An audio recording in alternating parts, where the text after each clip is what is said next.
Hello दोस्तों, कैसे हैं आप लोग। उम्मीद है दोस्तों आप लोग अच्छे रहे हों, खुश रहे हों। तो आज की वीडियो है एक गज़ल है फैज़ अहमद फैज़ साहब की। इससे पहले भी हमने फैज़ अहमद फैज़ साहब की वीडियो डाली थी। तो ये गज़ल पढ़ते हैं। तो गज़ल कुछ यूँ है कि ख़याल यार कभी ज़िक्र यार करते रहे, इसी मता पे हम रोज़गार करते रहे ख़िज़ां में तलाश बहार करते रहे, शब सह से तलब हुस्न यार करते रहे। नहीं शिकायत हिजरां के इस वसीले से, हम उनसे रिश्ते दिल उस्तवार करते रहे।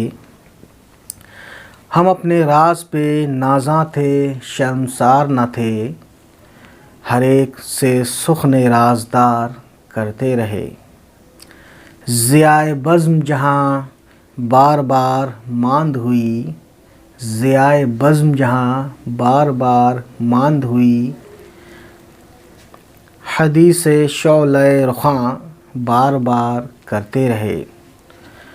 उन्हीं के फैज़ से बाज़ार अक़्ल रोशन है, उन्हीं के फैज़ से बाज़ार अक़्ल रोशन है, जो गाह गाह जुनू अख्तियार करते रहे। तो दोस्तों, उम्मीद है ये गज़ल आपको अच्छी लगी होगी। चले मिलते हैं फिर नेक्स्ट टाइम, नेक्स्ट वीडियो के साथ मुलाकात होगी। तब तक खुश रहें। Bye bye, take care.